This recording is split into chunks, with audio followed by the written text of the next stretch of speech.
Collegati via Skype con Nicola Veronese, doveva essere qui questa sera, si scusa perché è un impegno importante, visto la caratura di Nicola, visto il suo ruolo accademico, e purtroppo non è qua, però ne approfittiamo con la tecnologia. Buongiorno Nicola, come stai? Buongiorno Leandro, io sto bene, grazie, spero anche voi tutti. Ecco, facciamo un pochino lo storico di Nicola. Nato a Taglio di Po, anzi nato a Contarino, o sbaglio? Adria. Dimmi un po' il tuo curriculum vitae, perché noi ti conosciamo, però naturalmente le persone che ci stanno ascoltando forse non sanno il tuo percorso accademico importante. Ricordiamo che tu sei professore all'Università di Palermo, però lo facciamo dire da te.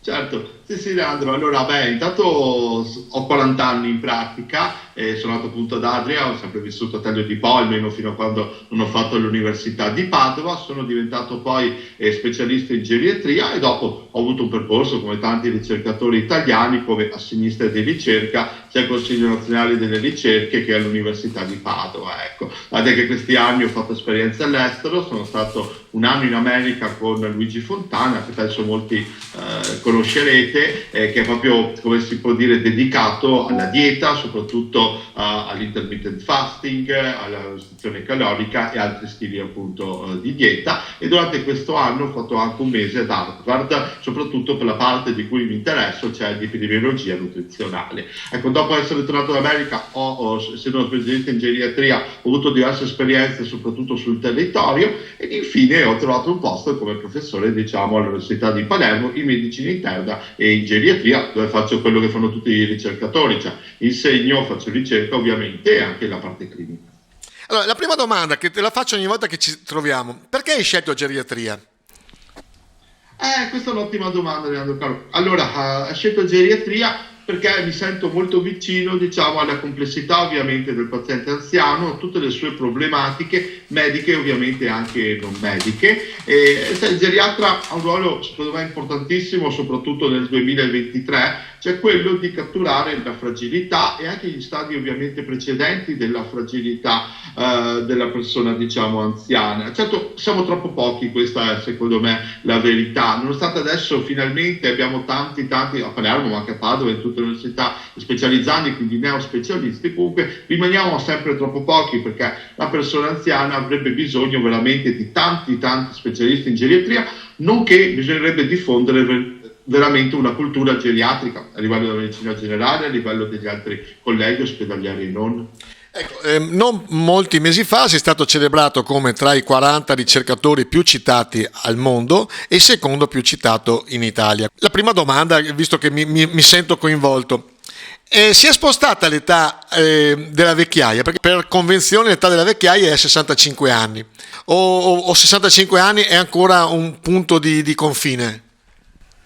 Ma allora, questa è un'ottima domanda. L'Organizzazione Mondiale della Sanità ha messo 65 anni come cut-off, giustamente anche prendendo dal suo punto di vista, come si può dire, anche i paesi in via di sviluppo, l'India, ma anche, paesi solo attualmente industrializzati tipo la Cina e i paesi africani. Ecco, 65 anni è un buon compromesso per il mondo. Ora, in Italia la sopravvivenza media è veramente molto più avanzata rispetto ai 65 anni, davvero mi permetto di dire, per me, ho detto proprio ieri a una collega neurologa, guarda cara, per me 65 anni è come per il pediatra il bambino nel nido, in pratica. Cioè, io raramente vedo persone di 65 anni, 66, quello che è. Vedo invece persone di 85, 90, 95, anche 100 anni per fortuna, che insomma in diverse condizioni arrivano alla mia osservazione. Certo, in definitiva 65 anni è, possiamo dire, un cut-off che ci impone, tra virgolette, che suggerisce l'Organizzazione Mondiale della Sanità, ma in Italia definire una persona di 65 anni, che spesso ancora lavora, come sappiamo, anziana, insomma, è molto restrittivo. Ecco.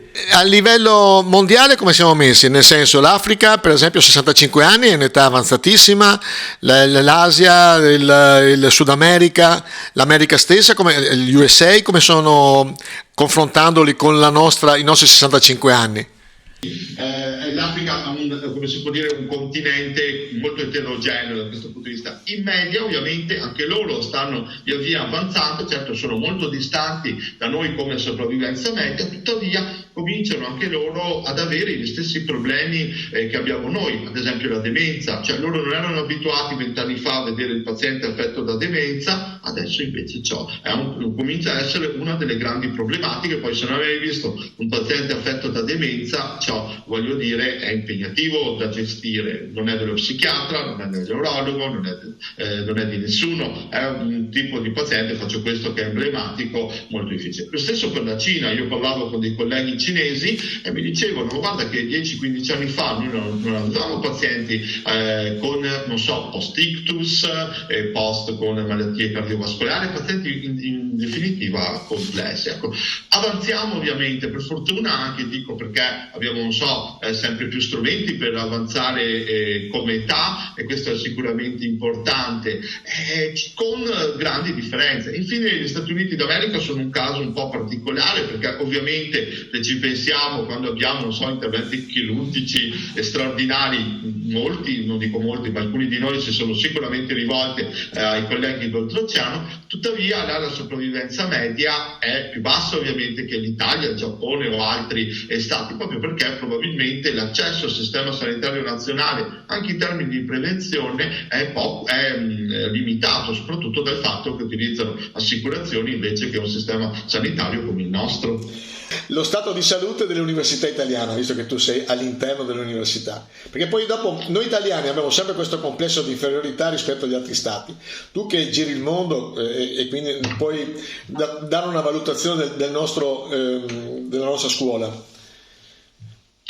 Allora, io parlo ovviamente della parte sanitaria medica e devo dire che l'università italiana forma le persone, alla fine, che è la cosa diciamo più importante, forma gli studenti, gli dà delle, come si può dire, delle basi solide. Poi sai, un medico non finisce mai di imparare, abbiamo visto anche con il Covid-19, c'erano colleghi con 30 anni di esperienza, hanno dovuto ripartire da zero, tuttavia le basi sono solide. Ora, se guardo la parte diciamo di ricerca, devo dire che pochissimo si investe in ricerca in Italia rispetto a qualsiasi altro stato, ma proprio, non so, credo che siamo intorno all'1-2% forse di PIL, quando altri stati investono, tra la Germania e la Francia, veramente percentuali molto ma molto più alte. E questo purtroppo che cosa porta? Porta al fatto che non avendo fondi non hai possibilità di fare quella ricerca che poi probabilmente sarebbe quella più utile per i pazienti, cioè una ricerca che parte ovviamente dalla tua esperienza clinica, ma che vada poi ovviamente a cambiare anche le strutture, non so, gli ospedali, le cure primarie e gli hospice e così via. Ecco, questo manca veramente credere diciamo nella ricerca anche in ambito medico, insomma.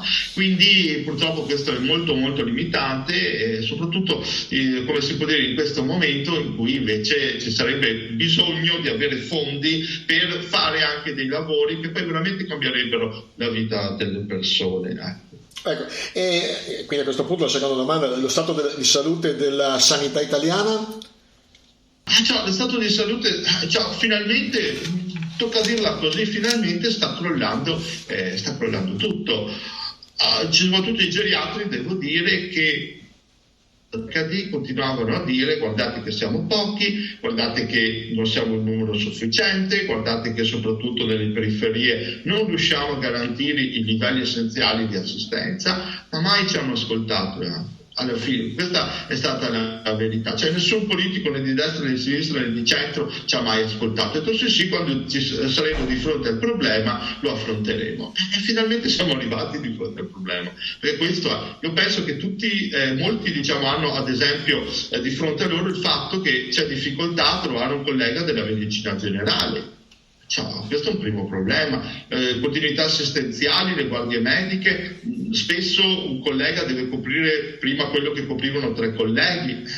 Questo poi è un problema. Negli ospedali, facciamo il pronto soccorso, la situazione è drammatica. Ora, quello che non si riesce secondo me a capire dal di fuori è che non è, questa è la mia opinione personale, condivisa da molti, aumentando il numero di medici che vai a risolvere il problema, tu devi aumentare il numero di specialisti. Per formare uno specialista è lungo, ci mette 4-5 anni secondo la specialità ed è ovviamente onerosa, però senza specialisti, non hai specialisti in cardiologia, in neurologia, in geriatria eccetera, dov'è che andiamo? In medicina generale ovviamente, dov'è che andiamo? Andiamo da nessuna parte. Con Covid mi permetto di dire è arrivata questa emergenza davanti agli occhi di tutti e penso che sia rampante. E questo in quanto tempo si potrà recuperare? Ci vorranno anni, ci vorrà secondo me un 8-10 anni. Guarda, faccio anche l'esempio del lato universitario. Noi in questo momento abbiamo dei posti da ricercatore che vanno vuoti in medicina interna. Quando io volevo farlo a Padova, stessa posizione, avevo 30 candidati, intanto per dare l'idea.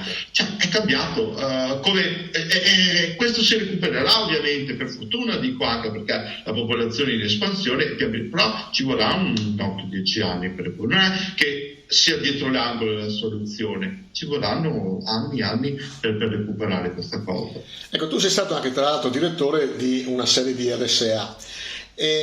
La situazione delle RSA com'è? Perché tra l'altro stanno sostituendo in molti casi l'ospedale, l'RSA.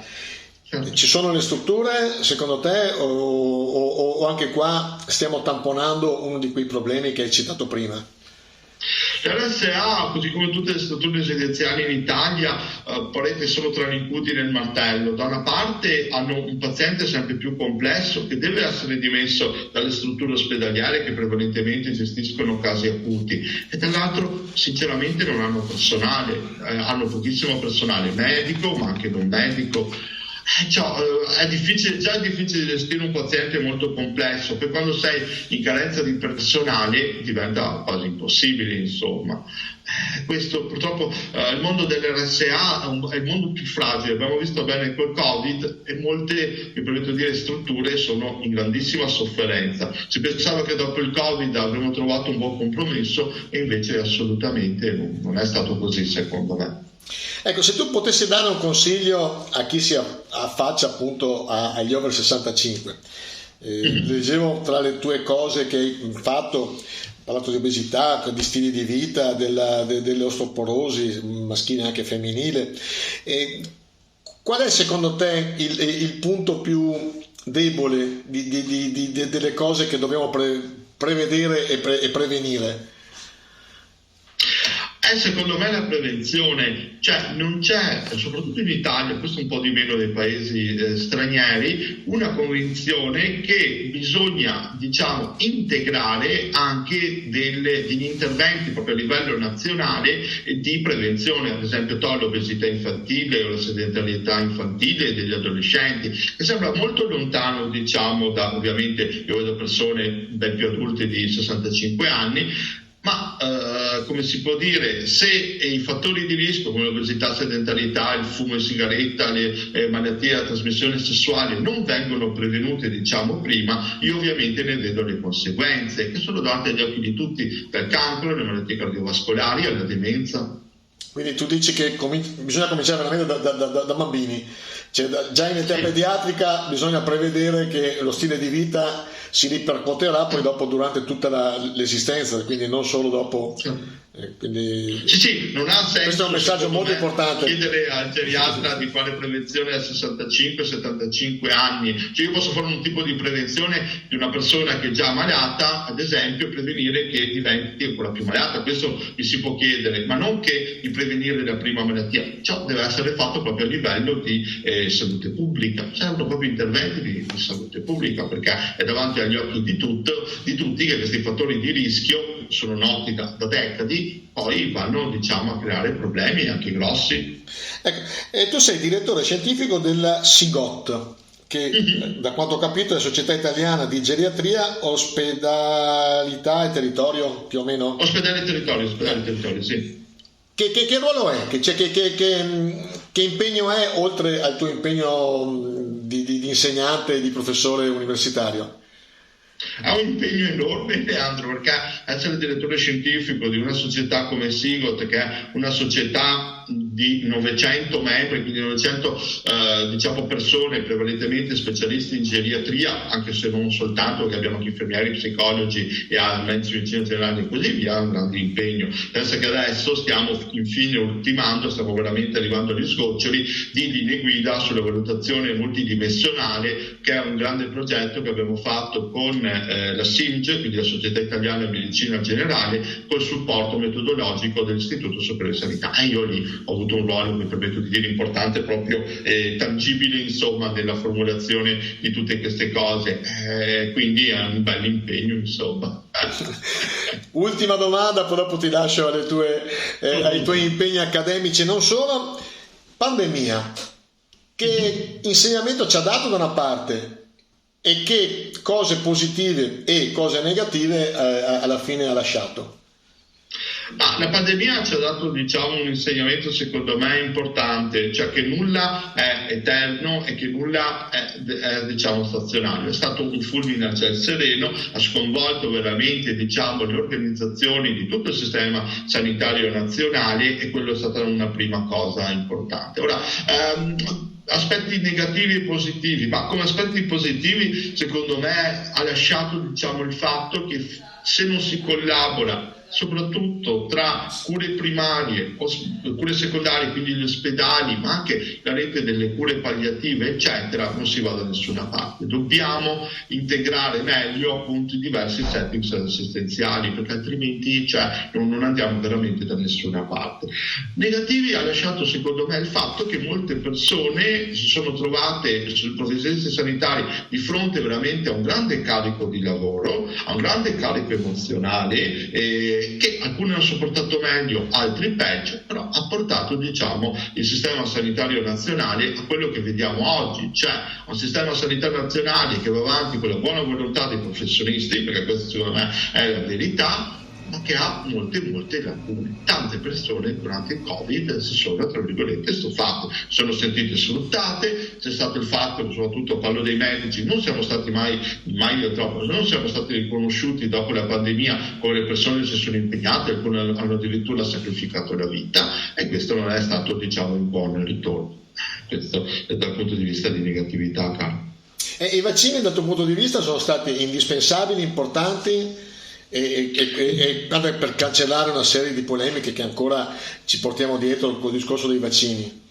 Certo, sono stati indispensabili assolutamente. Io l'ho vissuta in prima, diciamo, istanza, cioè ho vissuta di persona questa diciamo la tragedia del Covid-19 nelle strutture residenziali, ma anche sul territorio, Leandro. Non ho bisogno che qualcuno mi venga a spiegare, diciamo, prima e dopo i vaccini.